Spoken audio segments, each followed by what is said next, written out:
ഈ ഒരു കോഴ്സിൻ്റെ അവസാനത്തെ മോഡ്യൂൾ എത്തിയിരിക്കുകയാണ്. അപ്പോൾ നോമ്പ് കാലത്ത് നമ്മൾ എടുക്കേണ്ട പ്രിപ്പറേഷൻ എന്തൊക്കെയാണ്, നമ്മളുടെ ഡെയിലി സേഫ്റ്റി എന്തൊക്കെയാണ് ചെയ്യേണ്ടത്, ഇതിന് മുമ്പ് പഠിച്ച എല്ലാ കാര്യങ്ങളോടും ഒന്നുകൂടി ചർച്ച ചെയ്യണം.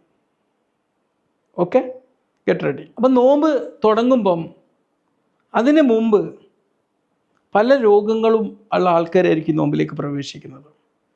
അപ്പോൾ അതിന് മുമ്പായിട്ട് തന്നെ പ്രീ റമദാൻ നമ്മളിപ്പോൾ വീടുകളൊക്കെ ഇങ്ങനെ വൃത്തിയാക്കി വെക്കും നോമ്പിൻ്റെ മുമ്പ്.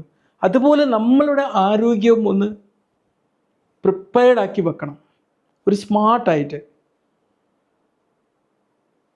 തീർച്ചയായിട്ടും ഒരു സേഫായിട്ടുള്ള റമദാൻ എന്ന് പറഞ്ഞു കഴിഞ്ഞാൽ അത് റമദാൻ തുടങ്ങുന്നതിന് മുമ്പേ തുടങ്ങും എന്നുള്ളതാണ്. നമുക്ക് എന്തെങ്കിലും ക്രോണിക്കായിട്ട് ഒരിക്കലും വിട്ടുമാറാത്ത അസുഖങ്ങളുണ്ടെങ്കിൽ ഈ ഒരു പ്രിപ്പറേഷൻ എന്ന് പറഞ്ഞു കഴിഞ്ഞാൽ അത് നിർബന്ധമായിട്ട് ചെയ്യേണ്ട കാര്യമാണ്. ചിലർക്ക് ചെയ്യാം, ചിലർക്ക് ചെയ്യേണ്ട എന്നുള്ളതല്ല, നിർബന്ധമായിട്ടും ചെയ്തിരിക്കണം. അപ്പോൾ എന്തൊക്കെയാണ് നോമ്പിൻ്റെ മുമ്പായിട്ട് ചെയ്യേണ്ട കാര്യങ്ങൾ? ഒരു ഡോക്ടറുമായിട്ട് നിങ്ങളിപ്പോൾ പല രോഗങ്ങൾക്കും മരുന്ന് കഴിക്കുന്നുണ്ടാവും. ഡയബറ്റീസിനോ പ്രഷറിനോ അല്ലെങ്കിൽ അറ്റാക്കൊക്കെ ഉണ്ടായവരാണ്, ഇതിനൊക്കെ മരുന്ന് കഴിക്കുന്നുണ്ടാവും. ഇത് ഡോക്ടറുമായിട്ടൊന്ന് റിവ്യൂ ചെയ്യണം. ഡോക്ടറെ, ഞാനിപ്പോൾ എനിക്ക് നോമ്പ് കാലത്തേക്ക് പ്രവേശിക്കുകയാണ്, എന്തൊക്കെയാണ് ഞാൻ ശ്രദ്ധിക്കേണ്ടത്, എപ്പോഴൊക്കെ എങ്ങനെയൊക്കെയാണ് ഭക്ഷണം കഴിക്കേണ്ടത് എന്നുള്ളത് നമ്മളൊന്ന് ചർച്ച ചെയ്യണം. പിന്നെ നോമ്പെടുക്കാൻ പറ്റിയതാണോ, എനിക്ക് ഇടയ്ക്കിടയ്ക്കൊക്കെ നോമ്പെടുക്കാൻ പറ്റിയതാണോ, അല്ല തീരെ എടുക്കാൻ പറ്റാത്തതാണോ? നമ്മൾ നേരത്തെ കോഴ്സിൽ പറഞ്ഞിട്ടുണ്ടല്ലോ, ഗ്രീൻ യെല്ലോ റെഡ്. അപ്പം ആ ഒരു ഇതിൽ നമ്മൾ ഏത് ഗണത്തിലാണ് പെട്ടത് എന്നുള്ളത് നമ്മളിന്ന് ഡോക്ടറെ അടുത്ത് നിന്ന് തിട്ടപ്പെടുത്തിയെടുക്കണം.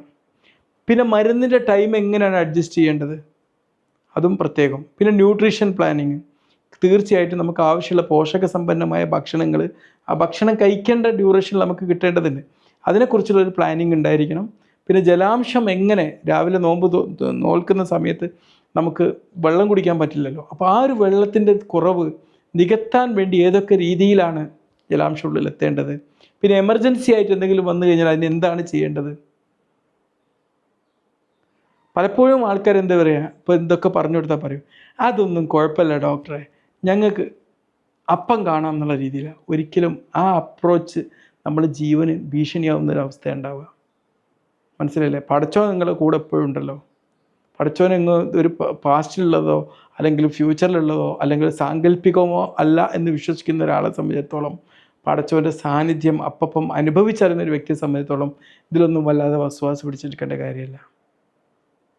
അപ്പോൾ യഥാർത്ഥ രീതിയിലൊരു പ്രിപ്പറേഷൻ ഉണ്ടാവുകയാണെങ്കിൽ ഈ നോമ്പെടുക്കുന്ന കാലത്ത് നമുക്ക് അതിൻ്റെ ആ ഒരു പ്രോസസ്സ് മുഴുവനായിട്ട് നമ്മളെ കൺട്രോളിലോട്ട് വരും എന്നുള്ളതാണ്.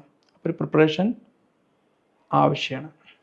അപ്പം ചുരുക്കി പറഞ്ഞാൽ ഒരു 20 മിനിറ്റെങ്കിലും ഒരു ഡോക്ടറുമായിട്ട് നിങ്ങൾ അതിന് മുമ്പ് കൺസൾട്ട് ചെയ്യുകയാണെങ്കിൽ നിങ്ങൾക്ക് ഹോസ്പിറ്റൽ അഡ്മിഷൻ ഒഴിവാക്കാം, കോംപ്ലിക്കേഷൻസ് വരുന്ന ഒഴിവാക്കാം.